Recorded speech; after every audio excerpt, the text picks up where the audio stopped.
Okay, how's everybody doing? It is a fairly nice, beautiful Wednesday afternoon. And I'm ready to draw some monsters wearing costumes. I don't know about the rest of you, but that is what I am all about right now.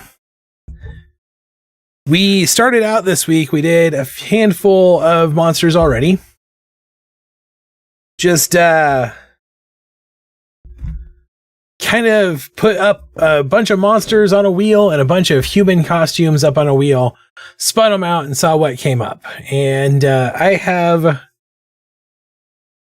just started to modify that. Oh, my laptop is not connected, or my tablet is not connected. There we go. Just started to modify that wheel so that we can get some new suggestions on there, make sure everything that was not meant to be on there is gone now. So I'm just going through real fast and updating those and making sure we have the right sauce on the modifiers. So let's see. Currently on our costume wheel, we have Mailman, Cheerleader, Police Officer, Firefighter, Milk Delivery Specialist. That should come off. We did the Milkman, the Troll, on Monday.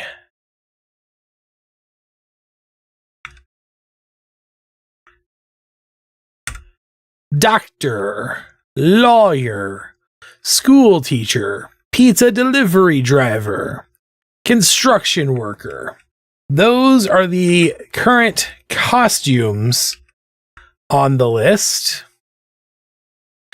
And do the monsters real fast.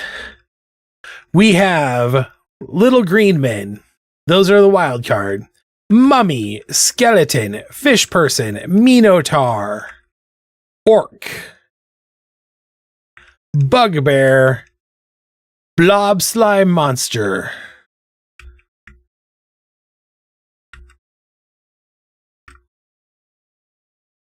So, without further ado, I guess I'll go ahead and roll the next thing. So, bring up our spinners here, and we'll start with the costume.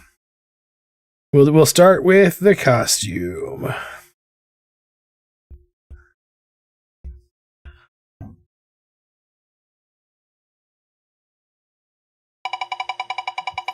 What do we got? What do we got? What do we got? Police officer.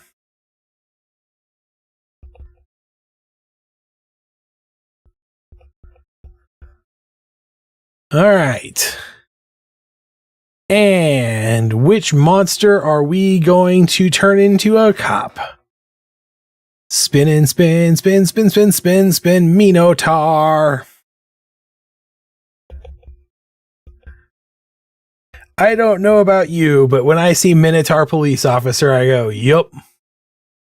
That just makes sense to me.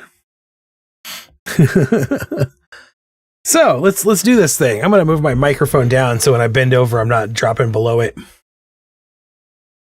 All right, so we're going to... So heavy ground playing. There we go. Let's see. Minotaurs are big bull dudes. So we'll start with like a bull head. Like this up here. Something like that. We'll start there. We'll start real simple, real basic. And then have the neck like here. So those arms will come out like this.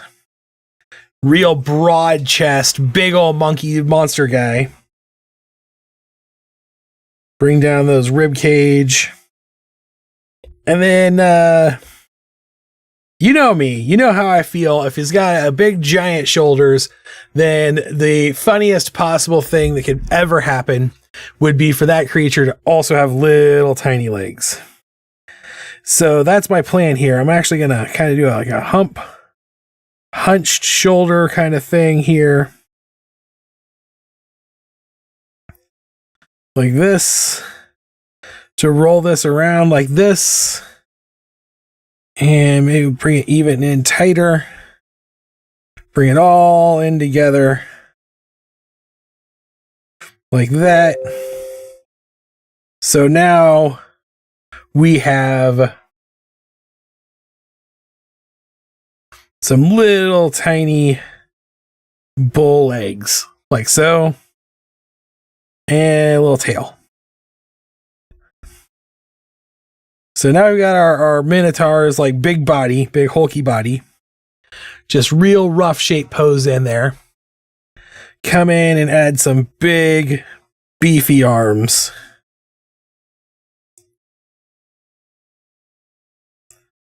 Just down like this. Back like this. And kind of have him real aggressive like, and then give him a nightstick. So maybe we switch these arms up. Switch these arms up a little bit. Let's have the arm in the background more like this. And the foreground arm a little like this. And then put that nightstick in that hand. And then maybe instead of just like an American police officer, maybe we do something a little bit more like a Bobby. I've been watching a lot of the Murdoch mysteries or the Murdoch cases. And it takes place in Victorian Canada. And they are still very much like that kind of traditional. I bet the librarian spots him at the gym. That's right. Big beefy shoulders. You know how it goes. You know how I am. But I'm going to definitely give him one of these like Bobby style uniforms instead of like a more American modern style police uniform.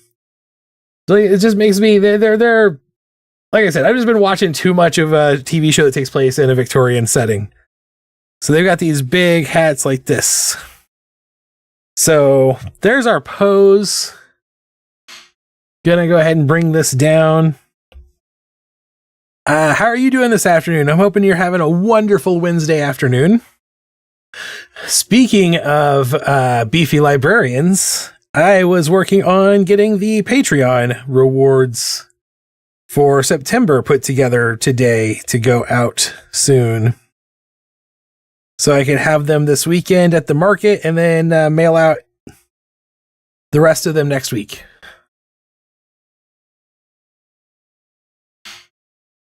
They're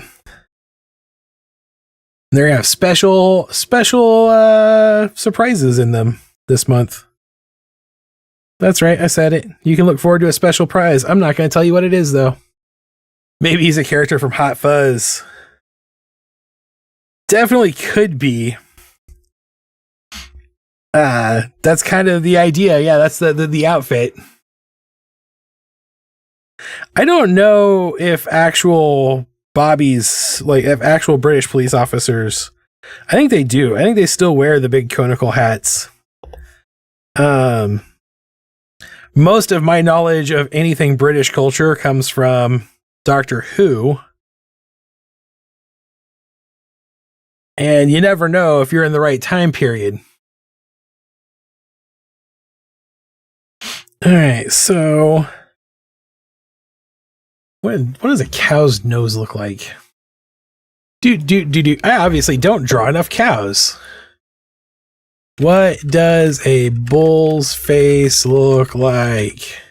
Hi, how are you doing this afternoon? Having a nice Wednesday? Hope everybody's having a good week. How do I want to do this? Let's see. It looks like they have something like this.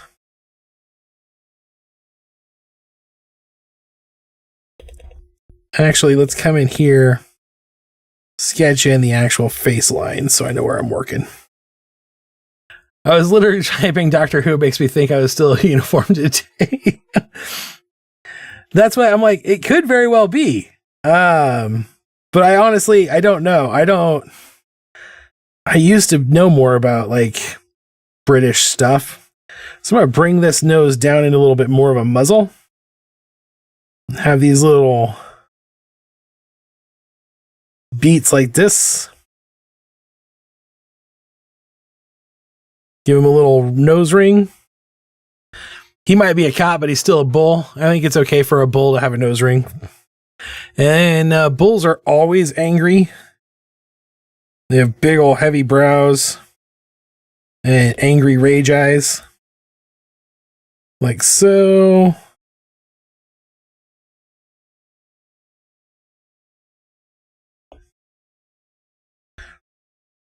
And I think I'm actually going to merge you down a little so I can redraw that a little cleaner. Like this.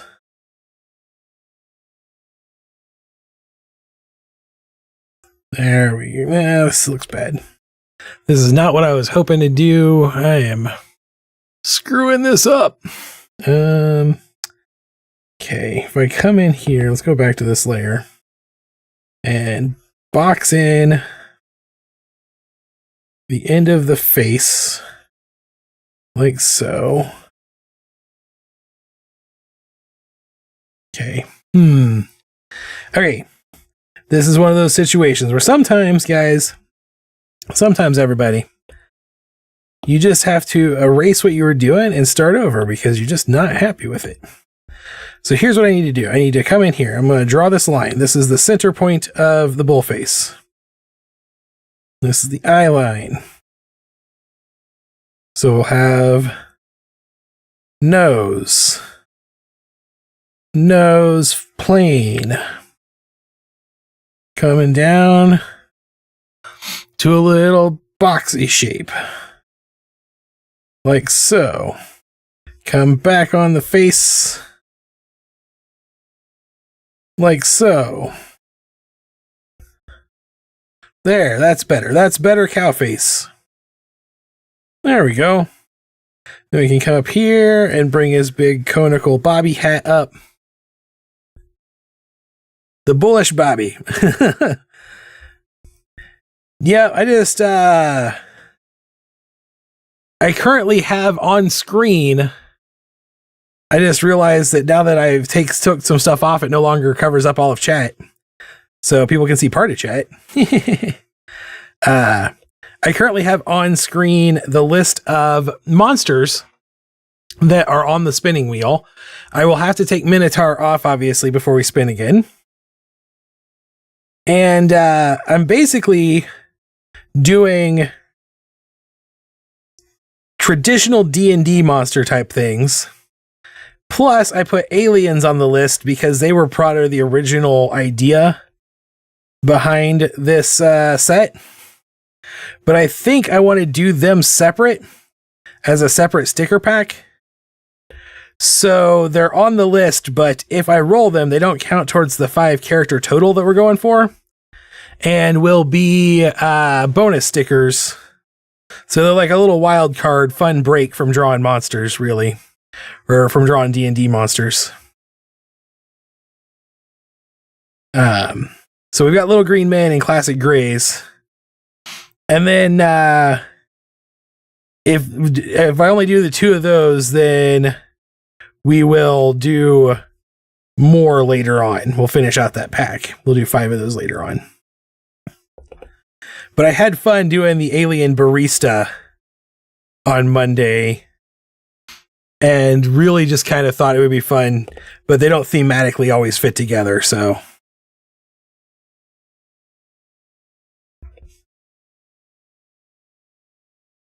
So I'll have to do a whole nother thematic alien pack. There we go. That's a much more bull-like face there, if you ask me.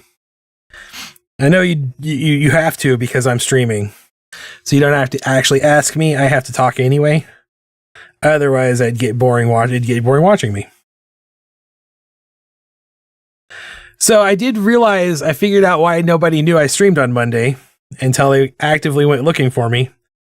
Apparently, when I set up the stream, I set it up as unlisted instead of as public. So it literally did not tell anyone. YouTube did not tell anyone that I was streaming. So let's see. The Bobby badge looks something like this, which kind of, to me, almost looks like the symbol of Palor or something. Oh, or make the alien stickers a secret bonus in select packs of stickers. Speaking of secret bonuses and stickers, I think I've come up with an idea of how to use my leftover, the stickers that didn't get picked up in the season for the weekly stickers. I didn't want to just sell them or make them because I didn't want to devalue anyone's collectibles.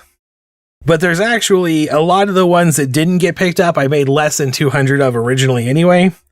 So there weren't that they're like having them in existing isn't going to devalue anything. But what I'm thinking about doing is putting them in mystery sticker packs.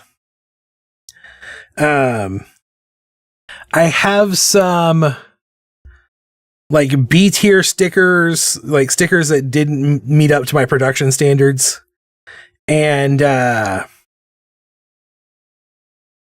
some prototype stickers that I decided not to ever put into production for whatever reason, and a handful of the weekly stickers left over.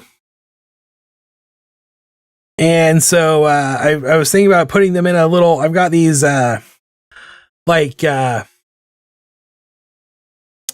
little wrapper bag things that I originally was going to package everything in because I wanted to be cool and environmentally friendly. And I was thinking about putting those in it and putting a sticker that was like mystery pack, and then selling them for like a little grab bag, and selling them for like $3 or $5 because everything in my store is in a multiple of $5, so I don't have to deal with change.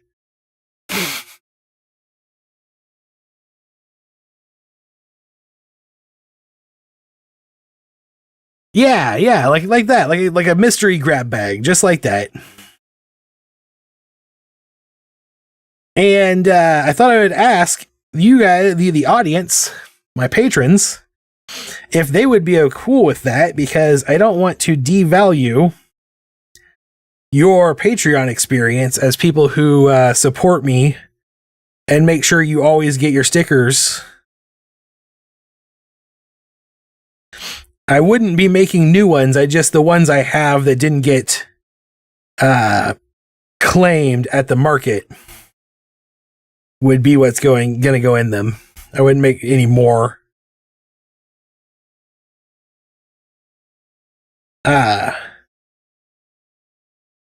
And part of that is because it's looking very much like we might not have a market tomorrow. Last I checked, I was the only one available to do the Thursday night market. So it's possible we won't have a Thursday night market. And if that's the case, then I'm going to have 50 anxiety scarecrows sitting around my apartment or my house unusable.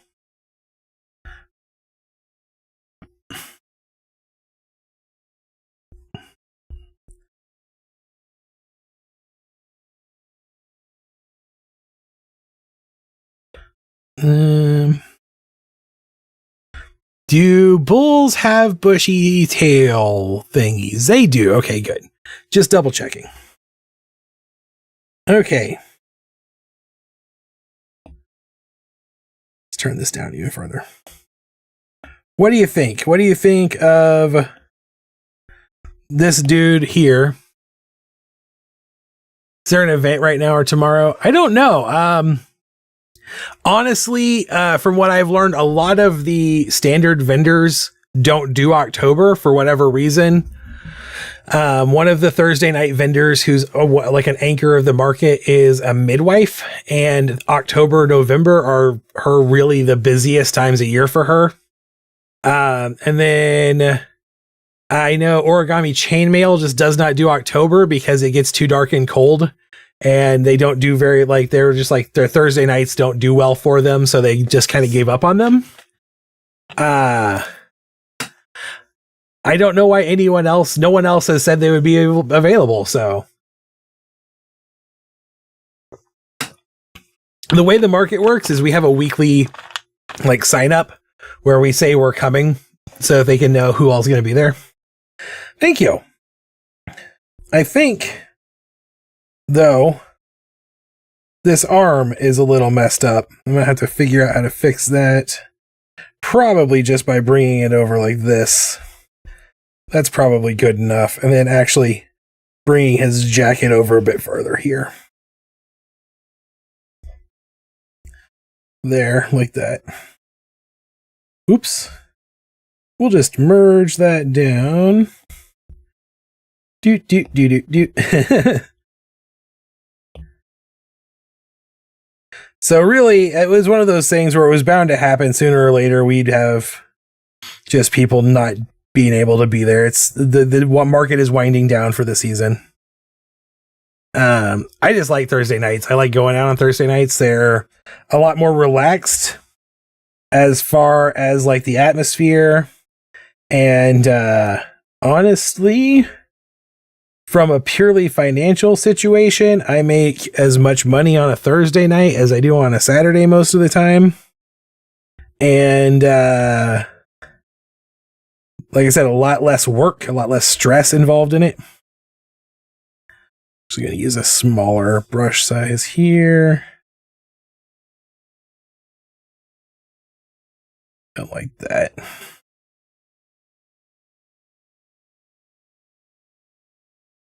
So, but this is my first year at the market, so, you know, I'm a newbie. I don't know what goes on.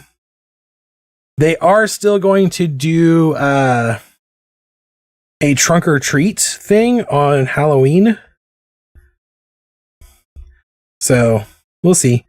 And it could be, I haven't checked in a while, so it could have changed already also. So, I could be wrong at this point.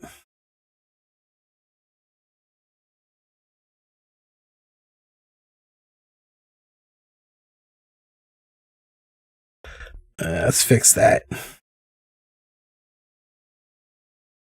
Woo-up-up-a-doo-boo.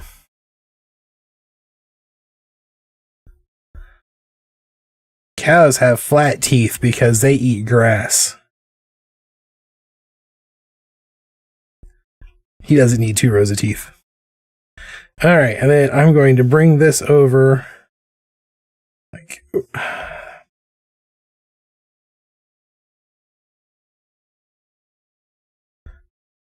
oh no, I think I've screwed something up again.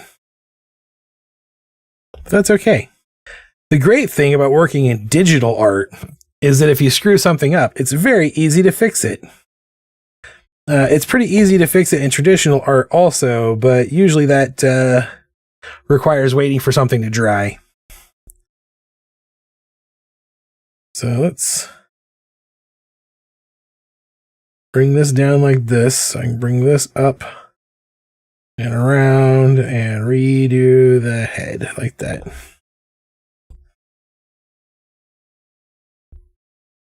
That's a little better. I feel like he's a little more wildebeest than bull right now. But you know what? I am kind of okay with that. I've been really probably spending a bit too much time watching some classic 90s cartoons. And for some reason, wildebeest were more popular than cows back then. I don't know why. I think maybe it's because wildebeest is more fun to say.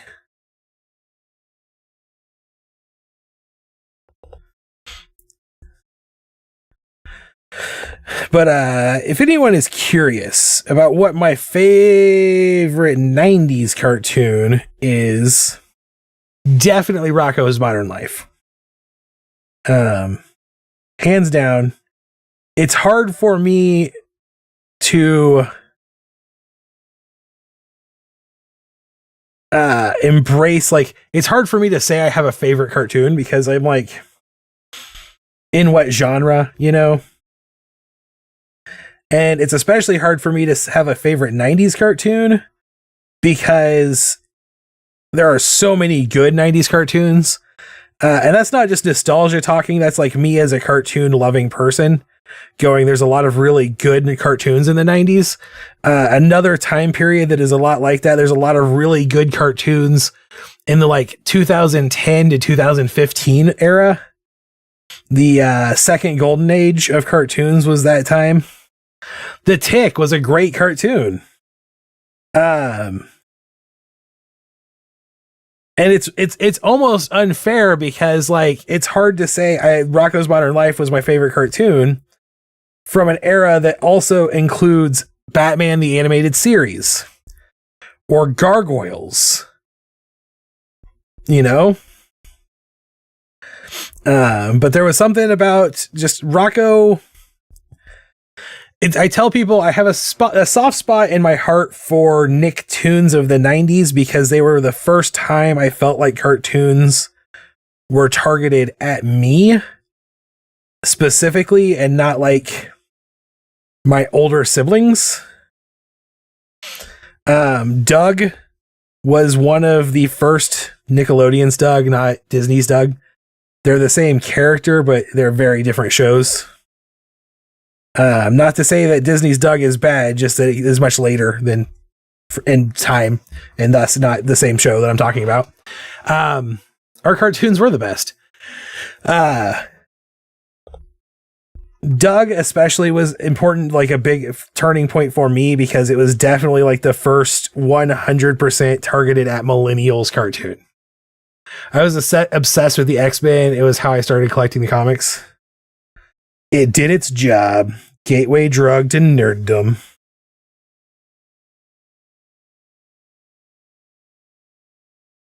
A lot of the really good cartoons of the early 90s, like X-Men and Batman the Animated Series, were still very much of that 80s time period. So very much still Gen X targeted, Gen X coded. They were really good. Don't get me wrong. I love those shows, but X-Men is the same. X-Men, specifically when they started creating the X-Men animated series, they still coded it as though it was the 80s, even though they did it in the mid 90s. That's why Jubilee is wearing her very, very 80s introductory outfit.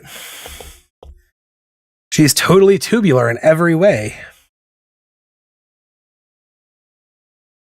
And that was like, Doug was not like that, you know? But Rocko's Modern Life, I think, is a later Nicktoon. And it was, I don't know. It's just something about that show has resonated with me for 30 years now. And I just really loved it. There's probably a lot of people who would say, oh, I'm sure there's something about that show that resonated with you because it has, Rocko's Modern Life had a very nuanced, for the 90s, alternative agenda. The comic was very much the cartoon was very left-wing leaning. And a lot of the very subtle, nuanced aspects of the show have to do with it being about people who don't always fit into society. The Snorks, the Pawpaws, Pound Puppies, those were all 80s cartoons. I was just thinking, because, okay, so we took the dog. I take the dogs for a walk every day. I took the dogs for a walk today, and as I was taking them for a walk, out of nowhere, Pound Puppies popped into my head. The Snorks is, I wonder how many people, like, because of the CGI cartoon or movies starring Neil Patrick Harris, a lot of kids these days probably are aware of the Smurfs. But I wonder how many of them know that the Smurfs were such a cultural phenomenon that they have multiple rip-off cartoons like the Snorks, or even for that matter, the Pawpaws.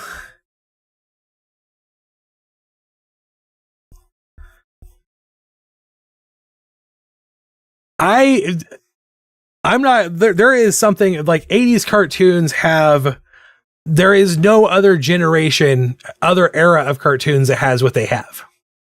The 80s as a decade in animation were just unparalleled. The Saturday morning cartoon era was insane.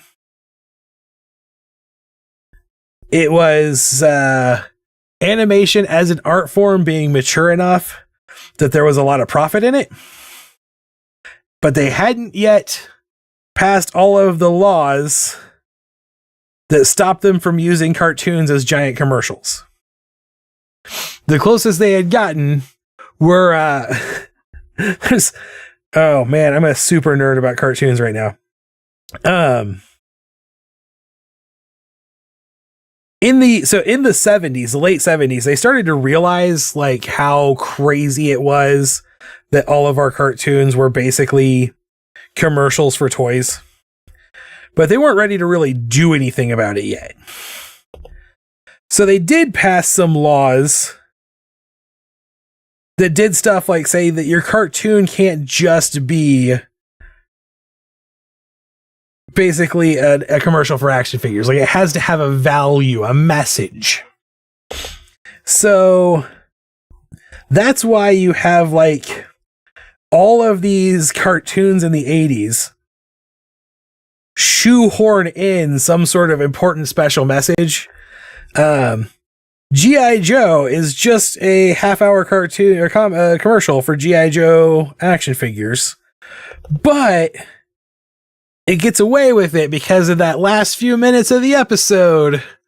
They were like, and knowledge is half the battle. G.I. Joe. Hanna-Barbera is still iconic. Hanna-Barbera is not dead. They just changed names. Hanna-Barbera as a production studio was semi-bought out, semi-merged with, semi-bought the Cartoon Network's production facility studio in the late 90s. So all of the Cartoon Network cartoons are Hanna-Barbera cartoons. A lot of the same staff worked on them, and a lot of the big name cartoonists from that era worked at Hanna-Barbera before going solo. Okay, how are we looking here? Let's get our sketch layers out of the way. Oh, yeah. Once we get that sketch out of the way, we've got a pretty clean looking cat bull here. He doesn't have any ears though. So I'm just going to go ahead and draw in some ears, I think. Like this, maybe, just like that. I don't necessarily know that he needed ears. I mean, he's a minotaur, so I could give him human ears.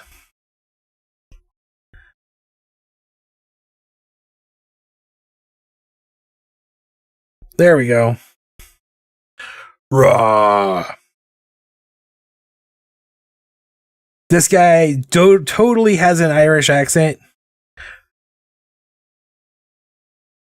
He's like, Why don't you be moving along now? That's not an Irish accent.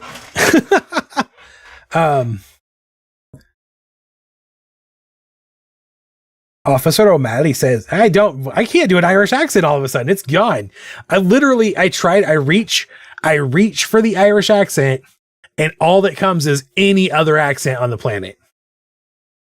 Yeah, Wacky Races is that old. I made a reference to Wacky Races the other day. But yeah, I love the Hanna-Barbera cartoons. I actually feel like we are due for like don't go down that rabbit hole. That is probably a good thing. Avoid Wikipedia if you have ADHD, right? Like that's the rule.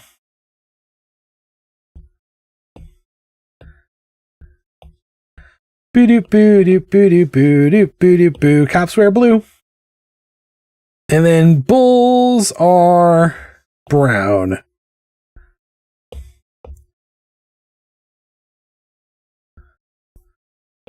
Bulls on parade. I didn't eat. So this was totally, that just came to my head. Bulls on parade. That song that is 100% about the brutality of the police force by a band that absolutely is named after the fact that they hate government, yet somehow people get surprised when they have anti-government messages.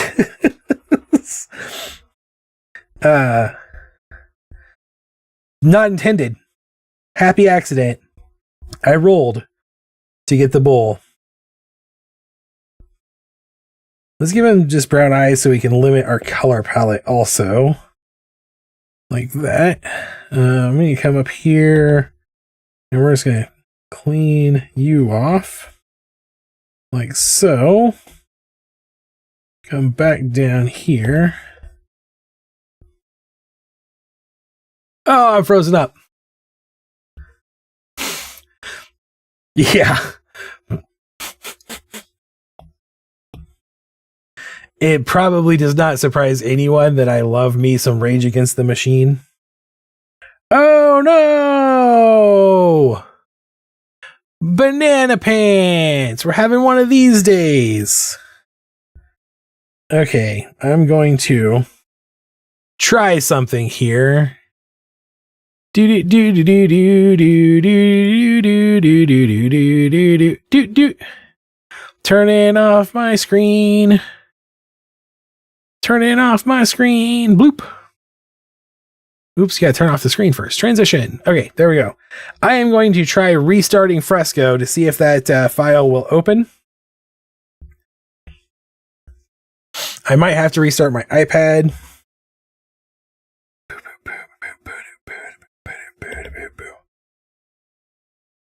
Please don't lose my stickers. I worked hard on that bull. Yay, it came back. Okay.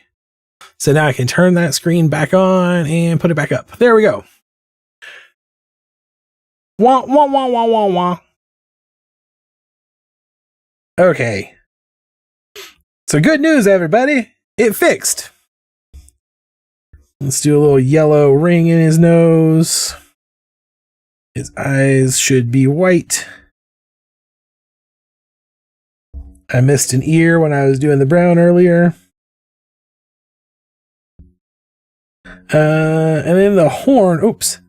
His badge should be the same color as the ring in his nose. His horns should be a little creamy, not quite white. And then bring that blue back and make it almost black for the visor part of his hat and his nightstick. So there we go. That looks pretty good. That's a good looking Minotaur cop. Bulby, if you will. Or our bullish Bobby.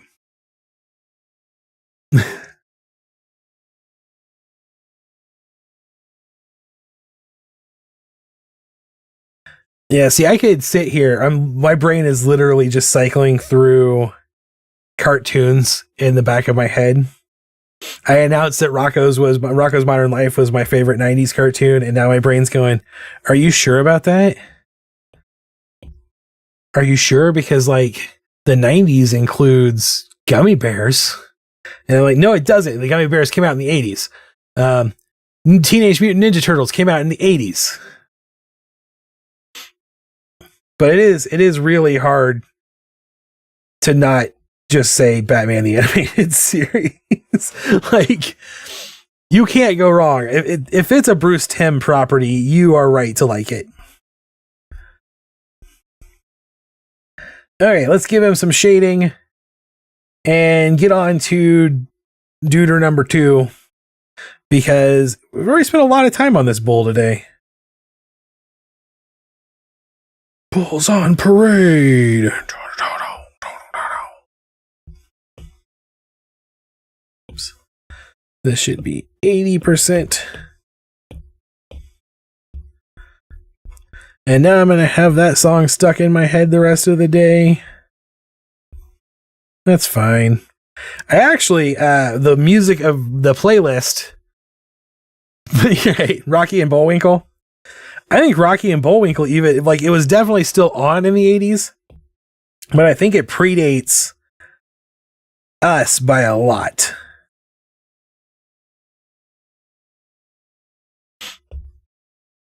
My, YouTube recommended a mix to me today. Space Ghost, Coast to Coast. YouTube recommended a mix to me, like it does sometimes. It just grabs music videos and mixes them together. And so it was based on Joan Jett's Season of the Witch, principally, or supposedly. That's what it was called, Season of the Witch mix. But it got crazy what was on that mix. I listened to so much awesome music today. Including both versions of Land of Confusion, both the Genesis version and the Disturbed version were both on that list. Just a friendly reminder for anyone who didn't know, Disturbed is a cover band.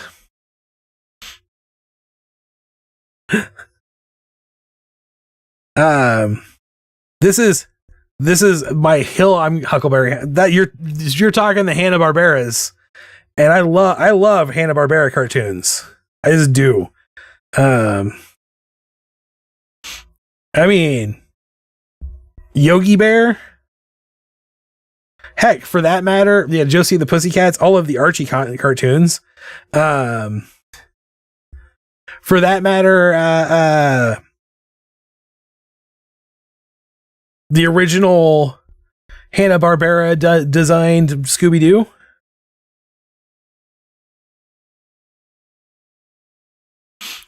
Anyway, the hill I'm willing to die on. I'm willing to die on this hill forever and ever. The Genesis version of Land of Confusion is the better version of the song. Like, I don't think anyone, that's probably not a controversial take at this moment in time. Right? Like, Phil Collins is an underappreciated rock legend who should be on the mountaintops as high as David Bowie. And in my opinion, better than anything that the Beatles ever produced. I said that. There's a unpopular opinion, some brave words for you. But the Genesis version of the song is definitely the better version of the song, but the Disturbed music video is the better music video. That cartoon short movie, it really hit the spot in like 2006 in a way, and it hit the political satire of the song much better than I feel like the original music video did. Don't get me wrong, they are both very anti-capitalist, anti-conservative music videos. One featuring Muppets of Ronald Reagan being too old to run the country, and the other animated short about revolution and the Iraqi war being fueled by capitalist greed. But the Muppet Puppet Genesis music video just doesn't hit as well. And maybe it's... I'm going to stop listing now. I thought you said you were going to stop listening now. And it's like, oh, I'm too brave. My words were too brave. I alienated the audience. Obsessed with the creatures from the Herculoids.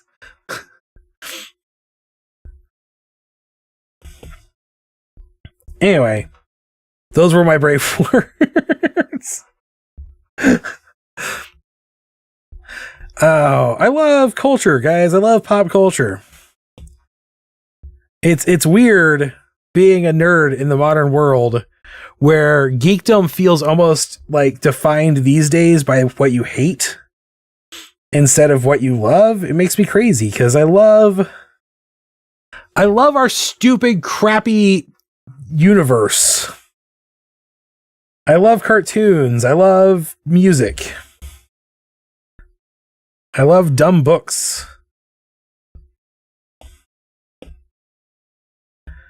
Blammo! There we go. I think he's done.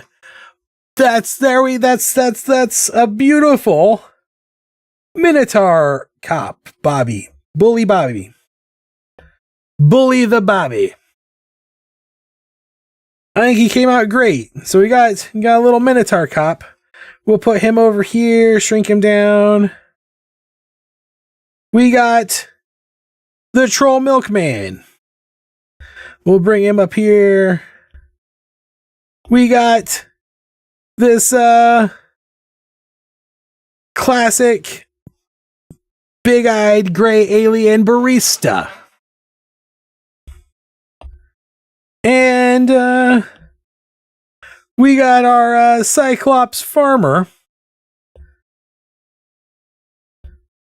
So we're ready to spin for Minotaur is the top cop. He is the cop in the top left corner. Oh, it's hard to separate from the nostalgia, but the way I look at it is, I love the nostalgia. I love my time. I love the 90s. I love my time. It's just like, I love my city. I love Kansas City. But sometimes you just gotta be like, it's okay to love your city and another city. All right. Are we ready to spin the wheel, or do we want to add something to it? If you want to add something to it, I'm going to give you one more minute. It's 4:49 by my clock. At 4:50, I'm going to spin the wheel.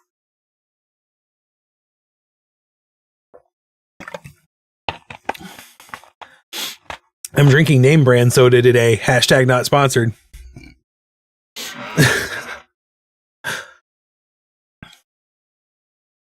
Voodoo must have dreamed 1,000 dreams. Oh, there was also on that same music playlist, there was a heavy metal, like 90s industrial goth band, I think, cover of Cry Little Sister. That Construction Worker is on the list. It's on the wheel.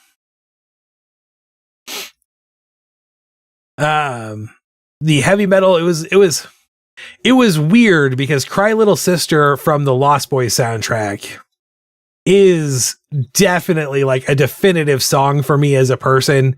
The goth teen Matt would like associate with that song so heavily. Cry Little Sister. But YouTube knows me, and it knows some of the things I love in a musical act is like gothy industrial metal music and female vocalists. And this band was a gothy industrial metal band with a female vocalist doing a cover of that song. And it was so good. And it was just weird because I was like, I don't know if I like it better or not. Specifically the construction side with the stop sign. Okay. That I will keep that in mind if we get the Construction Worker when we spin. Let's go ahead and do the spinning. Let's do the costume first. We'll do the costume first to see what comes up. I was just talking about that movie and song last night. Before I spin, I should take police officer off of the list. So, Gunship is one of my favorite modern bands, is a retro wave synthwave band, and they put out a music video this summer that is an animated music video for one of their songs, Pizza Delivery Driver. And the song, the music video is like them playing a concert in the city from Lost Boys. And like as they play the concert, hundreds and hundreds of vampires converge on the concert to kill everybody. And then they get like their bodyguard team comes out, and it's Buffy the Vampire Slayer, Blade, and D from Vampire Hunter D.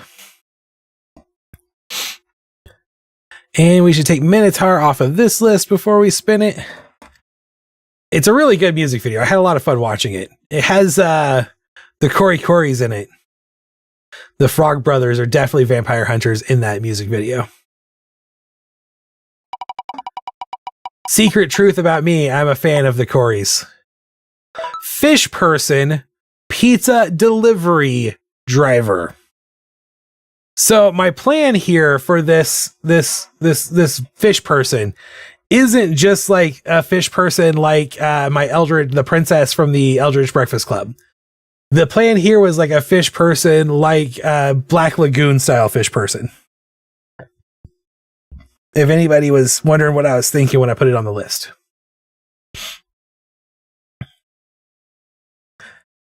Yeah, I love Cory movies. License to Drive, Lost Boys. What if he only likes anchovies because those are the things that you can get when you're underwater?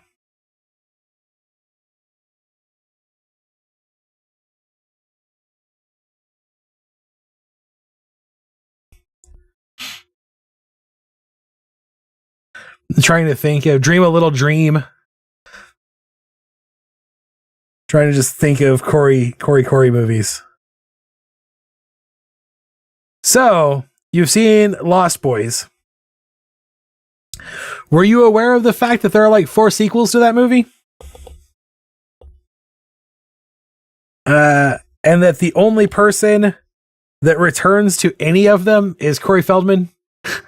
And I think he might only be in like one of the sequels. No, he's in at least 2, because one of the sequels he mentors a new vampire hunter, and in another movie he is a vampire. It's a fish eat fish world, I guess. That's right. So we'll give him a little walking delivery pose and fish flappy feet. So this leg can come back.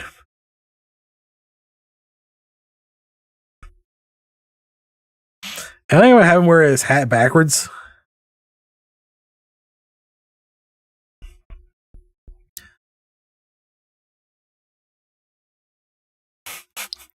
I know. I've known exactly 2 people who like professionally delivered pizzas, and both of them were extremely like straight lace people. And for some reason, I still associate all pizza delivery guys as being like stoners in my head. I guess I saw too many 80s movies.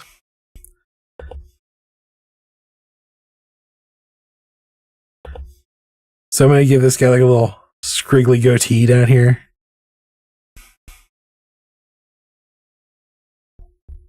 And we'll just give him a little flappy hand. Like that. Wearing a little jacket. I think pizza delivery guys wear jackets a lot that have the pizza company logo on them.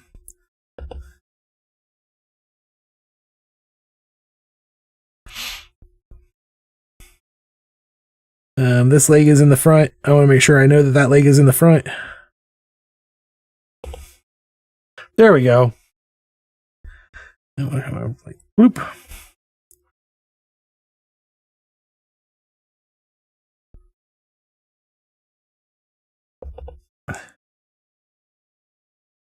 I'm looking at this drawing, and I would just like to remind anyone who is thinking things that this is a PG-13 stream.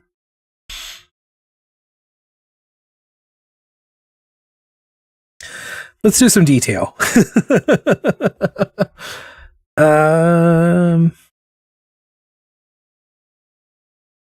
Do cry, little sister. Ooh, I should find out before I, have to worry about being monetized and then thus demonetized.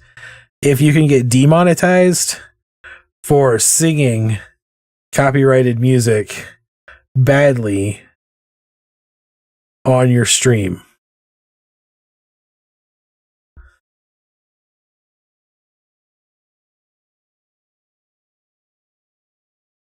Fish teeth.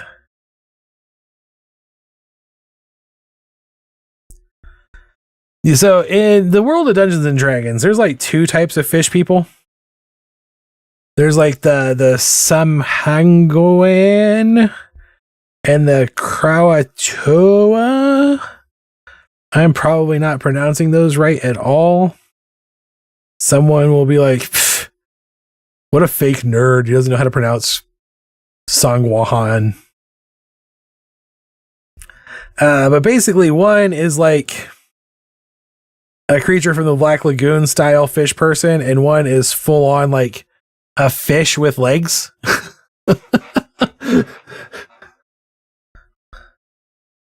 And I think I'm going to modify this guy to be the other one because I don't like the face that I've drawn at all. And that's okay. That's okay. We did it with the Minotaur. I'm just having a bad face day today, I guess. So I'm going to come back down here to this layer. And I'm just going to kind of erase some stuff out and change everything about it. The pose and the body, I'm digging. That's not the problem at all. It's just a face. I'm definitely having a bad face day.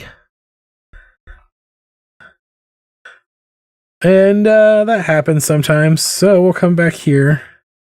And maybe it is going to be more like a fish person, like...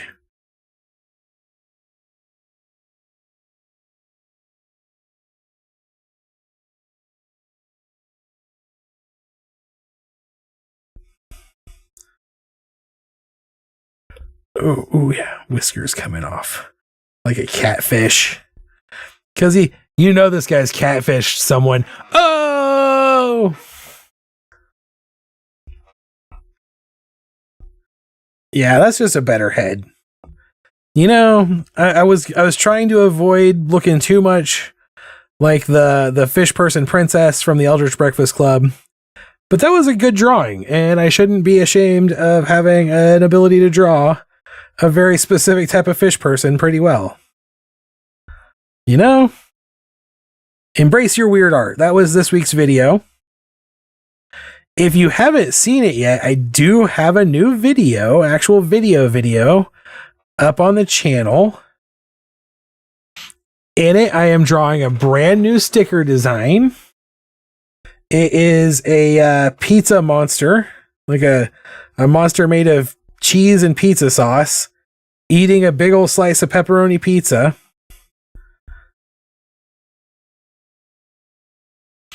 And I talk about my delicious cannibalism print and how I was not expecting it at all to be nearly as popular as it is. And anecdotally, I had been like thinking that print was like my most popular illustration because it gets so much attention, and it might actually still be like the most popular as far as people coming into my little table booth and saying, "Oh, this is hilarious." But I ran the actual sales reports, and it's actually my 14th most popular or most bestseller. So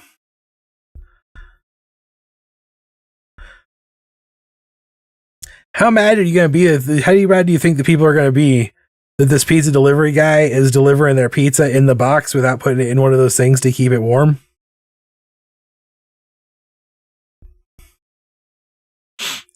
But I definitely recommend, if you want to to learn a little bit more about like me as a person, a creative, and like my journey as far as embracing some emotional crap, that you check out the videos I do on the channel, because that's kind of what those are all about.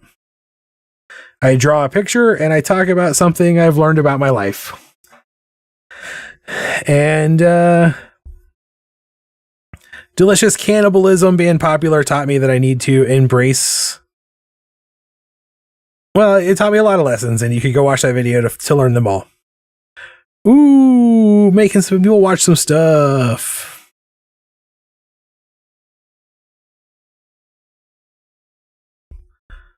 There, that looks pretty good. This guy looks pretty good. I'm actually going to bring this down like this and add some little like strings. Like this is his hoodie. Wearing a hoodie instead of a jacket. Pizza dude. Pizza dude making the fish food.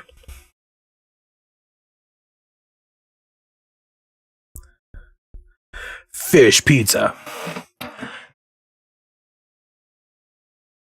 He definitely has some crazy lean going on in this picture. Art lean is a real thing that comes up, and sometimes and like they tell you to flip your canvas to avoid it, and I have not been doing that. But you can definitely see this guy's got some serious lean. That's okay. This pose can lean. This pose is a like lean forward walking stoner dude. So it's okay that it has some lean. All right, so let's grab some back to our brush, and let's ink him in. So, look. Fish lips, fish lips, fish lips.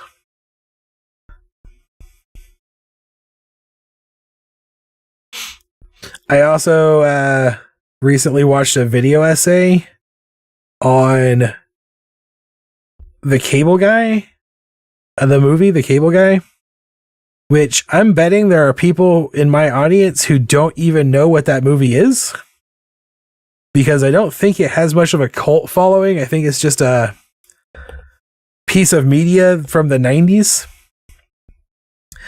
But the video essay was a little bit about like how Cable Guy came to be what it was and how it was made. And how the original concept for the movie was more of a like the movie was originally intended to star Chris Farley and David Spade. It was like written to be a follow-up to Tommy Boy. And Paramount had David Spade and Chris Farley on a 2-movie contract off of Tommy Boy, but they did not win the bid on Cable Guy, and they rushed Black Sheep to production to keep David Spade and Chris Farley from being able to make this other movie, specifically Chris Farley. And according to David Spade, the original Black Sheep script wasn't super great, but it had a lot of potential. And so they decided to go, he had convinced Chris to go ahead and make it because they knew they could make it a great movie if they were given the opportunity, because they were working with the same director from Tommy Boy, and they knew that they could just improvise a lot of the scenes and get a lot of the comedy the way they did Tommy Boy.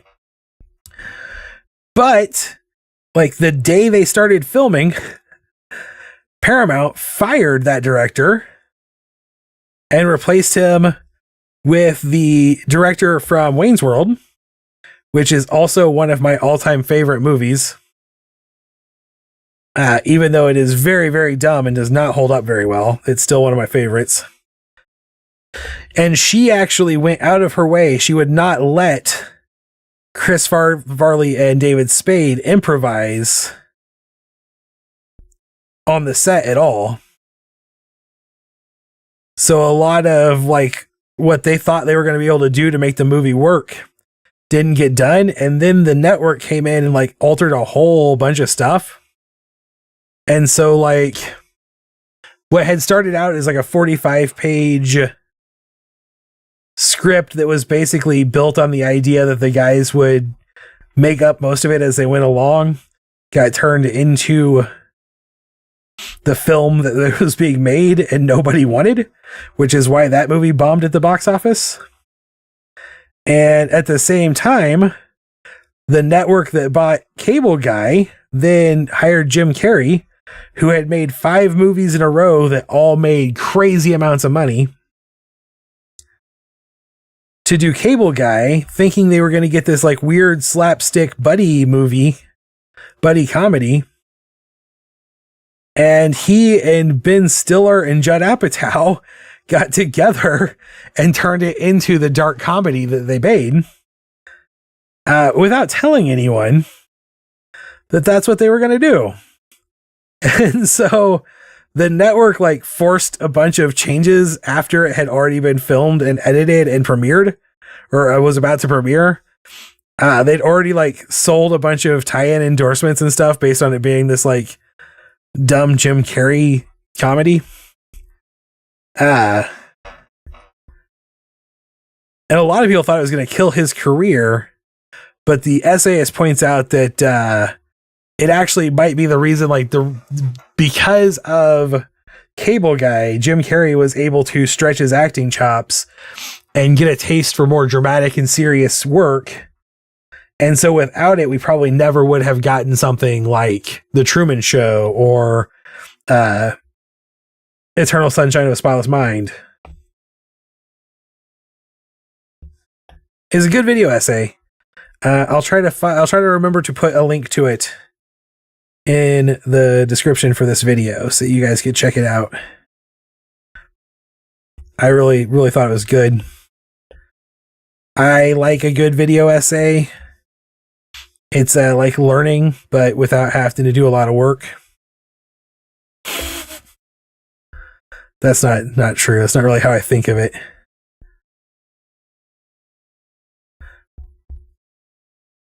Oh no, that flapper is not flapped all the way shut. I really appreciate when people are passionate about something enough to like really dive in and research it, and then share that research with the rest of us. So I find myself watching a lot of video essays on a lot of topics, even a bunch of stuff I might not necessarily have a giant interest in learning about. But I just support the genre, if you will. Of course, I'm also a person who watches a lot of documentaries. I watch a lot of TV. I consume a lot of content, y'all. I have a problem.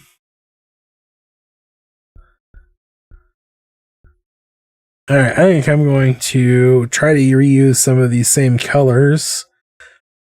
So let's give him a yellow hoodie and some blue colored jeans. Pizza box, pizza box, pizza box. Should be white. Steam should be white. There we go. Now we'll come in here and we will do some shading. Probably not going to get 3 guys done tonight. I'm probably going to have to do a couple more of these dudes on Friday. Although if we don't have a market tomorrow, we'll see. We'll see how that goes. Honestly, I probably should be getting some work done in advance. I have friends coming into town this weekend, including a friend who is flying in from out of state. I'm actually going to go spend some time with them in KC after the market on Saturday, and then everybody's going to come down and we're going to have a little barbecue cookout thing. It's going to be a good time. I hope. It could either be a good time or a real scary time. Sometimes my friends and family get together and fight.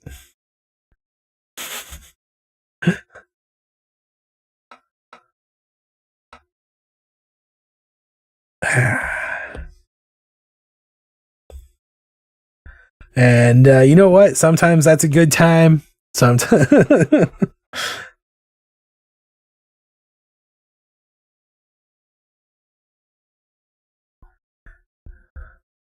Do. This fish guy turned out pretty good once I just embrace your weird. I think that's an important lesson that I've had to learn a few dozen times over the years. I feel like every time I start making things again, I have to relearn the lesson of just the value of authenticity and being who you are as a person.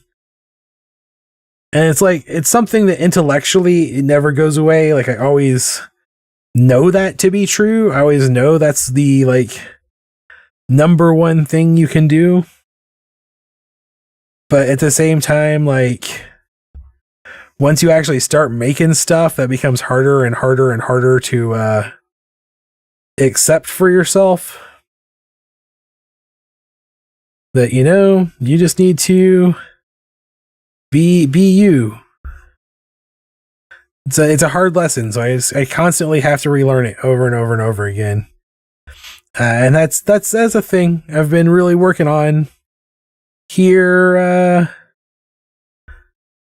this week. That's one of the lessons I learned from Cannibal Snowman.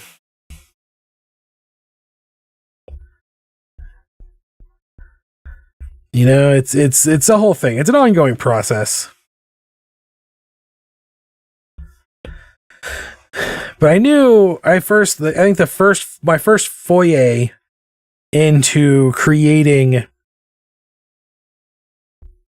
art, I guess, on the internet especially, came from a blog that I started in 2010. And when I first started it, I did it as kind of like an emotional release to the political climate anxiety I had at the time, ironically enough. And obviously that didn't really go anywhere or work well for people, because who cares, right? There were no lies in it, but there was no heart to it either. It was just the things I was angry about and ranting about them. And later that year, I discovered a blogging challenge called Reverb 10. And the Reverb challenges were all very personal, self-reflecty writing challenges. And I really enjoyed that. And the very first ever online community of people who supported me as a creator came from that challenge set. And they really opened my eyes up to that lesson of just be yourself and your audience will find you. Did I not color in their pants? I swear I did.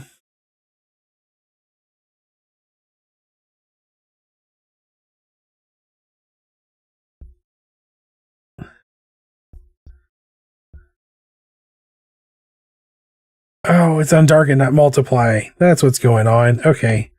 I was like, why am I not seeing this? That community was the first time I ever really learned just share your truth, just be you. And that's how you'll find the people you're supposed to find. And like I said, for some reason, every time I've started over the years, Because if you can believe it or not, I wasn't entirely comfortable having a blog about my political ranting out there in the universe when I worked as a communications officer in the government.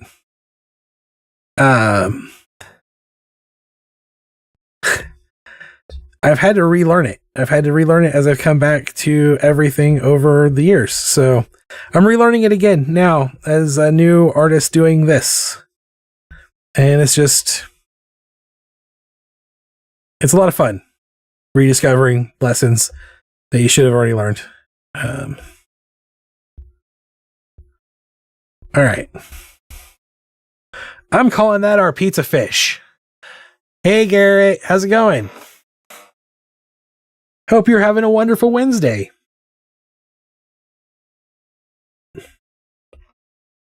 I'm having a pretty good day. I drew a pizza fish.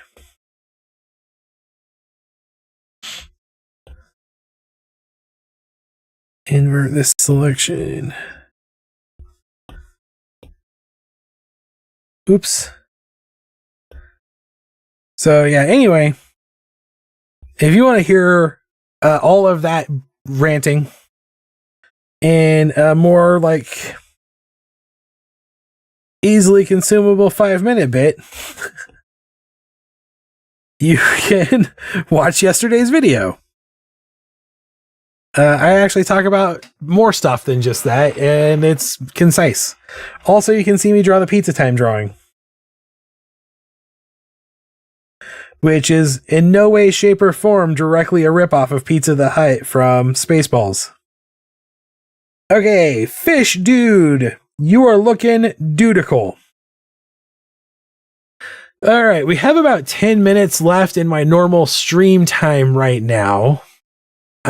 So if we want to take a couple of minutes at 5:20 my time, I will spin the wheel for the first thing that we kick off on the next stream. If you want to add anything to the wheel, now would be a good chance for you to do that.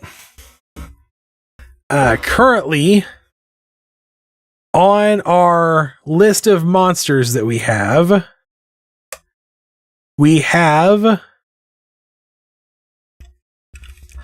Little Green Men, Mummy, Skeleton, Slime, Minotaur, Orc, and Bugbear. Oh, not Minotaur. Minotaur, you shouldn't be on this list. Orc and Bugbear. Minotaur was done earlier today. So we will, if you want to add a monster, a classic, preferably humanoid D&D monster to the list, now would be a good time for you to do that. And I will go ahead and read off what we've got on the costume list as soon as I take off Pizza Delivery Driver. So currently on our list of costumes, we have Mailman, Cheerleader, Firefighter, Doctor, Lawyer, School Teacher, and Construction Worker. And I am going to go ahead and say, with stop sign, so that I don't forget that the construction worker specifically is supposed to have a stop sign. Feel free to add additional human uniform or costumes to this list, because I'm definitely going to do some more aliens in costumes. And so if I pull two more, I'll do one more duder off of this list. Will give me 5 monsters, right? I've got, yes. So right now we have 4 monsters and an alien in this set that we've drawn this week. So we've got this fish guy. We've got Minotaur Bobby. We've got a troll milkman. And a Cyclops farmer. So we have 4 monsters in our monster set and a classic Gray's barista in our alien set. So I'll pull one more off of this list for monsters, and then everything else will be aliens. So definitely feel free to add to the list if you want. But I'm going to go ahead and close this back down. Recombine all of this. So that I can put it back on the wheel. And then we'll go into the monsters real fast and make sure we take fish person off. Better actually pull this out and double check that code because I think I just broke something in it. C1, little green men. C2, mummy. C4, skeleton. C5, orc. Oops. Something's not right here. Orc. C6, bugbear. C7, blob slime monster. Okay. So this one already has the fish person taken off of it. Okay. All right. Okay, it is 5:22. I'm going to go ahead and spin. Oh no, something is broken. I did break something. Do do do do do do do do do do do do do. Oh, I see. Okay, so PHP question mark C1 and C2 and C3 and C4 and C5 and C6. Okay, this should maybe let me pull the other spinner up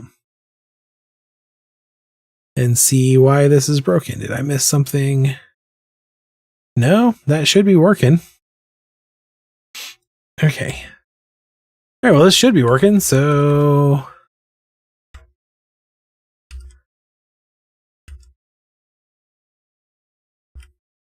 this is what happens when you leave the world and have to remember how to code after you spent a year doodling doodles, and all of a sudden you got to remember how to write PHP code again.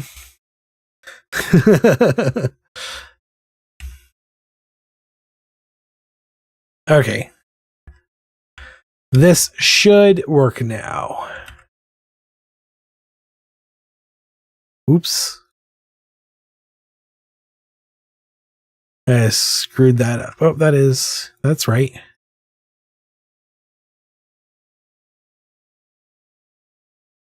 Yay, I fixed it. Okay. Let's spin for the monster first. Spinny spin, spin, spin, spin, spin, spin, spin, spin, spin, spin, spin, spin, spin. Skeleton. And the skeleton's costume will be spinny spin, spin, spin, spin, spin, spin, spin, spin, spin, spin, spin, spin, spin. Oh no, I did screw it up. I put both the monster list in the costume list on both. I turned them both into the monster list. I can fix that real fast. Dupe. I have the list here. Costumes. Now we'll spin it again. Costume spin, costume spin. Don't screw it up. Costume spin. Skeleton school teacher.